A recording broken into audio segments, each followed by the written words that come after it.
तो सबसे पहले हमें क्या करना है, 3 सेंटीमीटर त्रिज्या का एक वृत्त खींचना है। तो ये खींच लेते हैं। देखिए ये हमने स्केल लिया, ठीक है, और यहाँ इसको रखेंगे, ठीक है, और 3 सेंटीमीटर नापेंगे, ठीक है। ये हो गया 3 सेंटीमीटर, ठीक है। तो यहाँ पे रखते हैं, ठीक है, और 3 सेंटीमीटर त्रिज्या का एक वृत्त खींच लेते हैं, ठीक है। ये हो गया। इसके बाद कह रहा है बढ़ाए गए व्यास पर केंद्र से 7 सेंटीमीटर की दूरी पर स्थित 2 बिंदु P और Q लीजिए, ठीक है। तो इसके लिए क्या करेंगे, देखिए ये केंद्र हो गया और केंद्र से 7 सेंटीमीटर इस तरफ और 7 सेंटीमीटर इस तरफ, ठीक है। तो ये हमने 7 सेंटीमीटर पे एक बिंदु लगा दिया और दूसरा 7 सेंटीमीटर इधर, यानी कि 14 सेंटीमीटर पे एक बिंदु हमने लगा दिया, ठीक है। अब क्या करेंगे, इस दोनों बिंदु को मिला देते हैं यहाँ से इस तरीके से। ये हमने मिला दिया, ठीक है। चलिए इसका नाम दे देते हैं, एक केंद्र है, इसका नाम हो जाएगा O, ठीक है, और इस बिंदु का नाम दे देते हैं P और इस बिंदु का नाम दे देते हैं Q। O से Q की दूरी कितना है, 7 सेंटीमीटर, तो लिखेंगे 7 सेंटीमीटर, ठीक है। और इधर है P से O की दूरी 7 सेंटीमीटर, तो इसको भी लिखेंगे 7 सेंटीमीटर, ठीक है। इसके बाद क्या करना है, O से Q का आधा करना है और O से P को आधा करना है, ठीक है। तो आधा करने के लिए तो आप लोगों को पता है कि क्या करते हैं, इससे आधा से थोड़ा सा ज़्यादा रखते हैं, मान लीजिए इतना, ठीक है, लगभग। तो ऊपर में चाप खींचेंगे और इसी से नीचे में चाप खींचेंगे, ठीक है। इसके बाद यहाँ पे रखना है प्रकाल को और ऊपर में चाप खींचेंगे, ठीक है, और नीचे भी खींचेंगे। थोड़ा सा ये बच गया, इसको मिला देते हैं, ठीक है। और सेम इसी से, या आप छोटा बड़ा भी कर सकते हैं, कोई दिक्कत नहीं है, ठीक है। इस तरह भी करेंगे, इस प्रकार।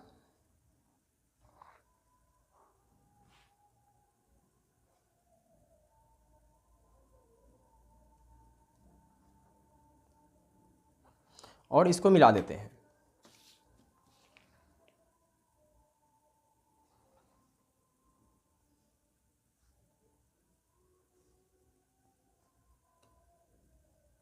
ठीक है।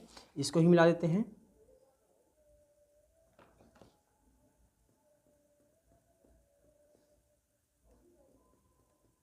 ठीक है। और ये जो समद्विभाजक है, ठीक है, ये OP को M बिंदु पे प्रतिच्छेद कर रहा है, ठीक है, और OQ को N बिंदु पे प्रतिच्छेद कर रहा है। ये हमने मान लिया, ठीक है। इसके बाद क्या करना है, N को केंद्र मानना है, ठीक है, और O तक त्रिज्या लेना है, ठीक है। थोड़ा सा ये बड़ा है, इसको थोड़ा छोटा कर लेते हैं, ये हो गया, ठीक है। और एक वृत्त खींचेंगे, ठीक है, ये नकली वृत्त हो सकता है, ठीक।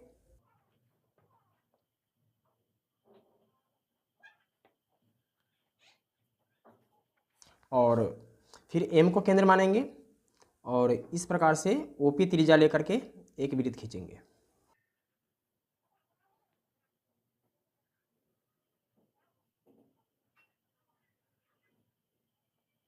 इसके बाद अब आप लोग देख सकते हैं, ये दोनों वृत्त जो है, ये पहले से खींचे गए वृत्त को 4 बिंदु पे प्रतिच्छेद कर रहा है, ठीक है। एक इस बिंदु पे, ठीक है, इस बिंदु पे, इस बिंदु पे और इस बिंदु पे, ठीक है। तो इसको मान लेते हैं A, इसको मान लेते हैं B, इसको C और इसको D, ठीक है।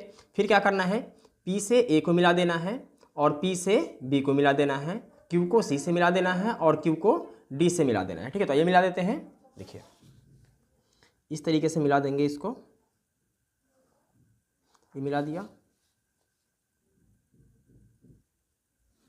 ये मिला दिया, ठीक है। और इसको इस तरीके से मिला देंगे, ये मिला दिया और इसको ऐसे मिला दिया, ठीक है।